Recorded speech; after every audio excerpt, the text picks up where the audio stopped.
Meu querido Rafael Almeida Riso, começou o que já é comum na Colômbia e em alguns outros países, começou a perseguição ao Instituto Atlas, hein?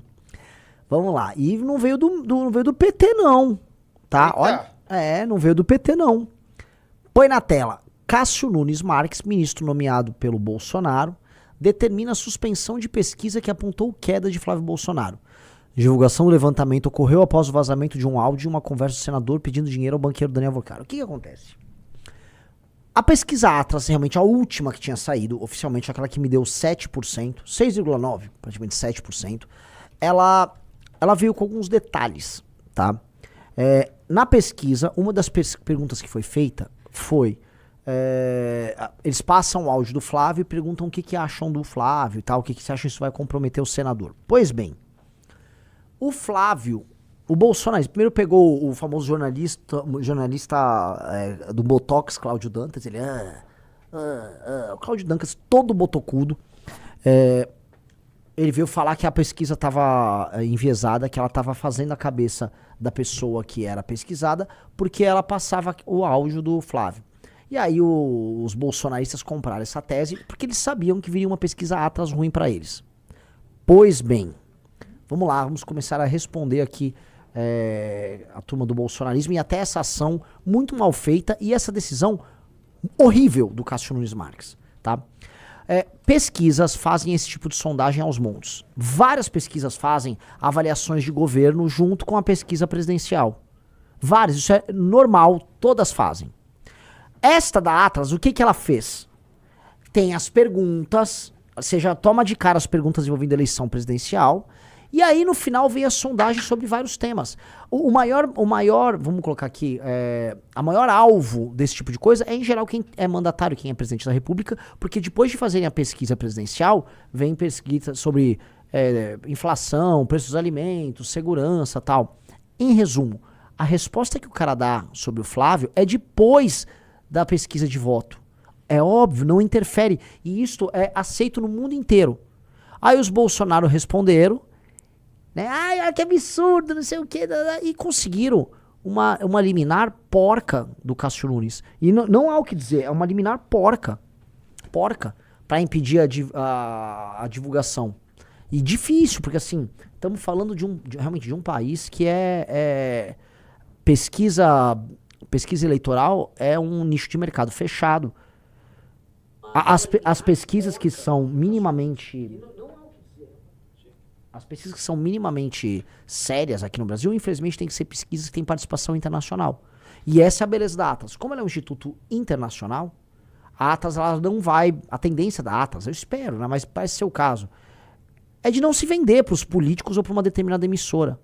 Eu já expliquei para vocês dos interesses de quase todas. A Paraná Pesquisa é bolsonarista, tem negócios com a turma do bolsonarismo. Um negócio assim, eles fizeram pesquisa pro Bolsonaro em 2022.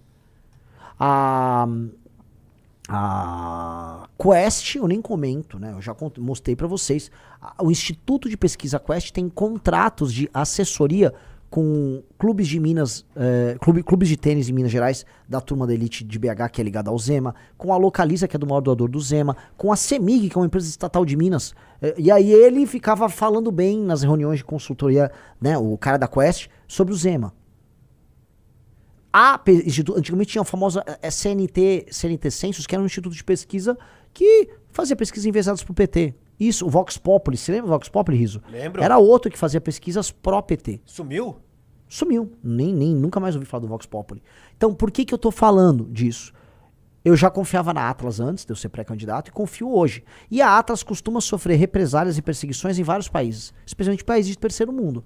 Ela teve problema agora na Colômbia, vários lugares. Os caras querem impedir divulgação de Atlas, atacam Atlas. Atlas ela já virou um hit. Quase todos os lugares tem Atlas, a Atlas passa por perseguição. Like na live. Tá? Então, esse é o patético cenário à disposição. Então, veja só, o presidente do TSE determinou nesta segunda-feira a retirada do conteúdo e a suspensão da divulgação da pesquisa da Atlas. A pesquisa apostou em maio queda de 5 pontos na intenção de votos. Com isso, apenas a empresa não poderá manter os dados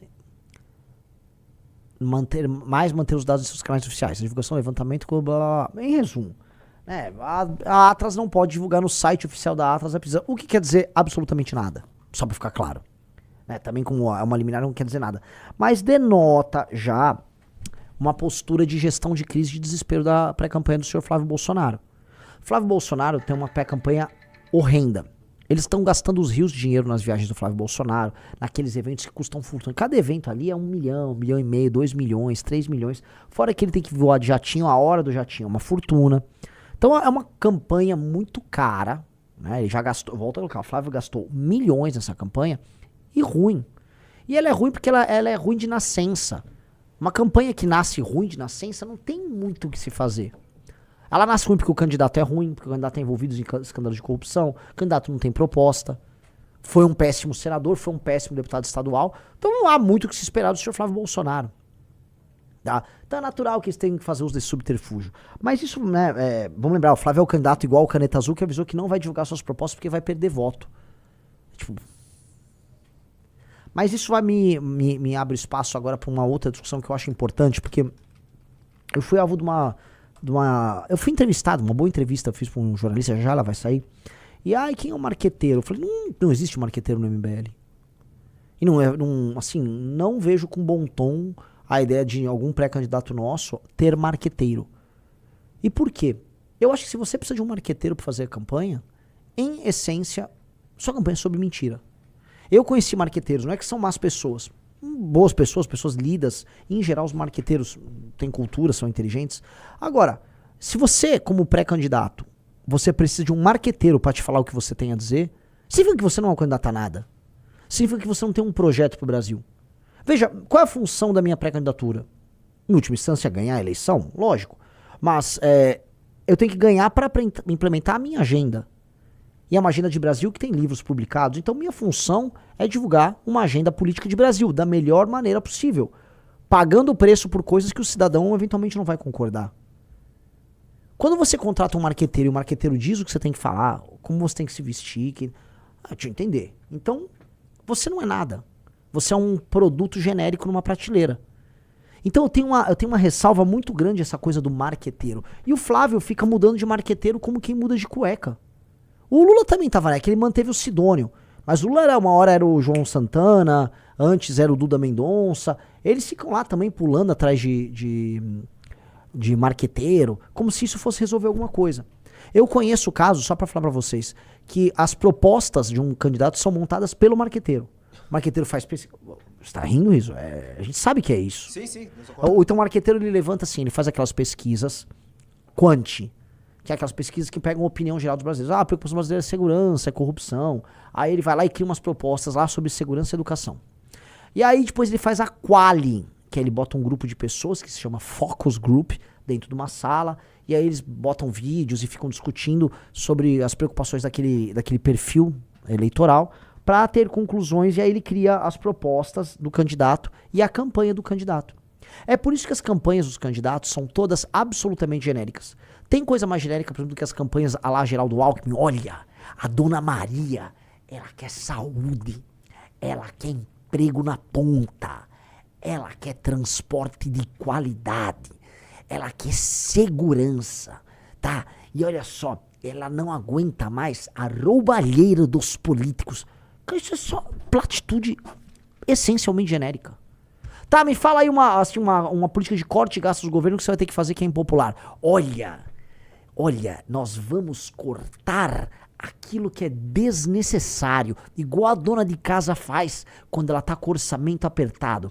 Vai ter que no mês cortar um pouco da bolacha, tá? De uma visita às vezes no restaurante, mas tudo em prol da família ficar feliz. Esse é o discurso do marqueteiro. Eu tô fazendo tudo ao contrário. Eu acho que a nossa pré-candidatura, se ela vencer a eleição, ela vai reescrever o playbook eleitoral. E o que é reescrever o playbook eleitoral? Vamos falar a verdade o tempo todo. Eu fui hoje na Band, na Rádio Bandeirantes, e lá na Rádio Bandeirantes eu fui nessa linha. Um cara me perguntou, reforma fiscal, eu falei, ninguém vai falar que vai precisar desindexar aposentadoria e BPC do salário mínimo, que é altamente polêmico, que vai precisar fazer outra reforma da Previdência. Ninguém quer falar pro eleitor isso. Querem mentir pro eleitor, e eu vou falar. Olha como é libertador. Falei, galera. Tá dito. Sou contra esta PEC vagabunda do fim da escala 6x1, que é ilusão pro trabalhador. E daí? Falei, tá falado. Vai ter gente que não concorda, como no meu Instagram, né, que agora ele vem crescendo, então tem muita gente que não é missionário, tem gente que tá seguindo o pré-candidato Renan. Pô, Renan, discordo de você. Beleza, você discordou, mas você sabe minha opinião. Não tô mentindo pra você. Não é muito mais verdadeiro? E mais, eu acho que esses marqueteiros são meio chongos. A pessoa vai preferir um cara que fala uma opinião contrária na cara dela do que a pessoa que engane ela, porque as pessoas estão cansadas do político que apenas mente pra elas. Então, o desenho, né, como é que eu posso colocar? O desenho de uma pré-candidatura séria é uma pré-candidatura que não tem marqueteiro. E minha pré-candidatura não terá marqueteiro. Ah, quem é o marketing? O marketing é eu, o Riso, é o time nosso, que não é o marketing. É tipo, qual a melhor maneira de divulgar essas nossas ideias sem esconder as ideias? Pronto. Ó que tranquilo. Nossa. Né? Ah não, você chegar pra esses caras assim, e os caras são obrigados a dar uma opinião impopular. Nossa. E vou te falar, o próprio Bolsonaro era um candidato supostamente de sistema que tinha medo de falar a verdade pro eleitor. Não tentou sabotar a própria reforma da Previdência, que não era dele, no fundo veio do governo anterior, mas isso não interessa muito. Né? E aí eu vou falar uma coisa, o PT, por mais que minta e minta muito pro próprio eleitor, tanto que a última campanha do PT não teve nenhuma proposta, foi só o Lula falando de picanha e tal, o PT como partido, fora da candidatura do Lula, ainda tenta defender uma agenda que é altamente impopular com os brasileiros. O PT é pró-aborto. Isso é majoritário na sociedade civil. Os brasileiros são contrários vamos dizer, ao liberou geral na questão do aborto. O PT ele tem uma agenda pró-bandido. O PT defende criminoso. O PT não quer aumento de penas. O PT não quer fim da maioridade penal. E o PT luta por essa agenda pró-bandido por aí e não esconde. Então fica aquela coisa em que os esquerdistas, né, tirando a missão, tem mais bagos para defender aquilo que é impopular do que a direita. A direita é um bando de influencer que só quer ganhar seguidor e like, não tem coragem de bancar o jogo. Então, a gente tem que ser corajoso. Não tem aquele lema, olha, falta aos bons a audácia dos canalhas. Falta aos bons a audácia dos canalhas. Os canalhas do petismo são mais audazes a ponto de falar coisas que atentam contra o brasileiro na cara do brasileiro. E ganham a eleição. Tô errado? E ganham a eleição. O partido mais vencedor desde a redemocratização.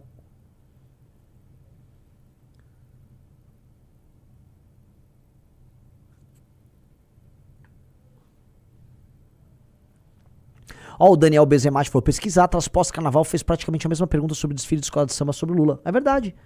Que foi altamente impopular pro Lula, sofreu danos de imagem ali.